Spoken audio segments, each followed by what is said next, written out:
Primeiramente, eu queria pedir para todo mundo que ainda não está inscrito no canal, se inscreve. É importante para a gente a inscrição de vocês, que a gente pode continuar fazendo esse mesmo trabalho que já estava fazendo. Eu já tinha gravado uns vídeos que eu dividi essa parte de atividade oriental. Eu já tinha feito esse vídeo e dividi em duas partes. Um colega meu, Daniel, estava gravando a parte de antiguidade ocidental, Grécia e Roma, mas essa parte de antiguidade oriental, eu achei melhor gravar especificamente cada uma das civilizações para trabalhar com vocês. Então a primeira das civilizações que eu vou começar a falar agora é sobre a Mesopotâmia. Então aqui vamos lá. O que foi a Mesopotâmia? O que é essa civilização mesopotâmica? Quando ela começa? Civilização mesopotâmica, ela vai começar, propriamente dito, essa civilização, quando a gente tiver o surgimento da escrita, que é um marco de transição dessa civilização.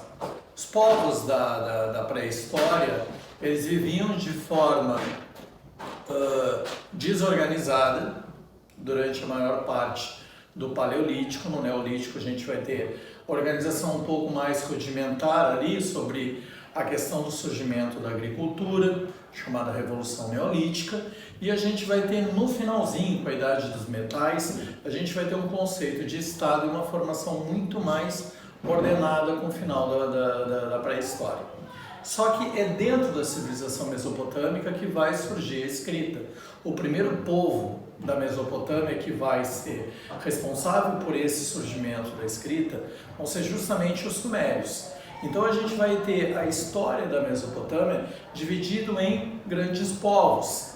Eu não vou falar de cidades e estados como eu tenho de outras civilizações, mas eu tenho povos característicos de determinadas cidades. Por exemplo, a cidade de Ur, uma das maiores cidades do Império Sumério, vai ser justamente a capital, e por conta disso os habitantes da cidade de Ur vão acabar sendo os sumérios. Tá? Depois eu tenho a cidade de Acade, eu vou ter os acádios, que vão ser um outro povo que vai vir a substituir esses sumérios e que também vão assumir, no caso, essa preponderância política em relação aos demais. Tudo se dá principalmente porque eu estou falando de uma civilização que ela vai alcançar um ápice através do uso da violência, vai conseguir essas expansões territoriais, mas ela também vai ter um declínio, justamente por conta dessa condição do uso da violência como forma de processo expansivo para essa sociedade. Que características que eu tenho aqui? Bom, do ponto de vista cultural, nada é mais importante do que falar que a base da Mesopotâmia cultural, ela está na escrita cuneiforme, no surgimento da escrita cuneiforme.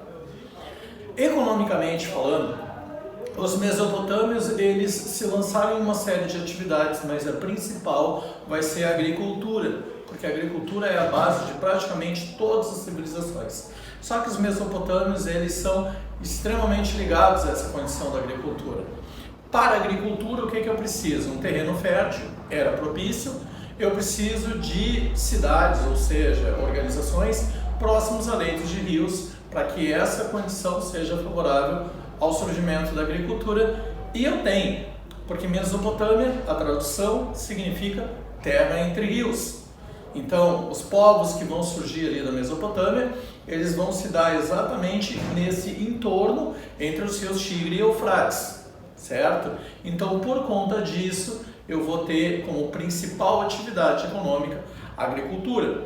Muita coisa do que eles vão acumular economicamente em virtude dessas guerras. Além dos mesopotâmios, os persas também são outro povo diretamente ligado a essa questão das conquistas, das guerras em si. Mas os mesopotâmios se baseiam principalmente na condição da agricultura. Se eu tenho um conceito de propriedade privada, eu vou ter uma divisão muito clara da minha sociedade entre aqueles que têm a posse das terras e aqueles que não têm. No topo da minha estrutura social, o que eu vou ter? Uma monarquia, então a política característica aqui vai ser exatamente através de uma monarquia, mas atribuir isso à sociedade, eu vou dizer que na camada mais alta, no topo mais alta está essa monarquia e aqueles que são próximos dessa monarquia.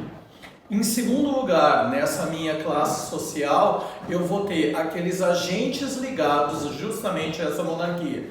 Vão ser soldados, vão ser sacerdotes, escribas, vão ser essas pessoas que vão estar vinculadas a essa minha organização social, e aqui vinculando a condição da monarquia, certo? Depois eu tenho aqueles grandes proprietários em uma escala, que são aqueles produtores, né, que vão conseguir extrair dos funcionários, extrair dos escravos, uma produção muito grande, eles vão enriquecer às custas disso. Depois eu vou ter os pequenos comerciantes, os pequenos produtores e os trabalhadores livres em geral. E na parte mais abaixo, né, a parte mais inferior dessa minha escala social, o que eu vou ter? O escravo. Então, de baixo para cima, eu tenho o escravo, acima eu tenho trabalhadores livres, pequenos comerciantes, né, comerciantes locais, e eu tenho aqueles caras que vão lidar com a questão da agricultura, mas uma agricultura mais de subsistência. Então, todos esses compõem uma classe que eu posso dizer que são homens livres, uma condição melhor do que a escravidão, mas ainda assim não tantos direitos sociais. Acima deles eu vou ter esses caras mais ricos, uma chamada aristocracia, né? Só que aqui no caso não vai ser tão importante, porque eu vou focar muito pela questão da guerra em si. Então talvez os soldados sejam agentes mais importantes nessa relação. E no topo eu vou ter esses monarcas que vão acabar sucedendo. Dos povos aqui eu tenho os sumérios, acádios, assírios, caldeus, os babilônios, e aí então eu vou ter o surgimento de algumas personalidades, alguns monarcas que vão representar muito bem essa civilização mesopotâmica, e talvez o mais importante de todos seja justamente o Hammurabi, o rei Hammurabi, que ele vai criar um código de leis, que ele vai interpretar esse código de leis para tentar traduzir a sociedade.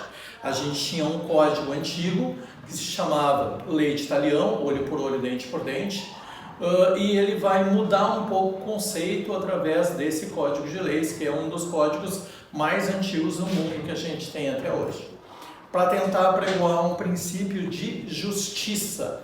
E só para entender um pouco esse critério de justiça.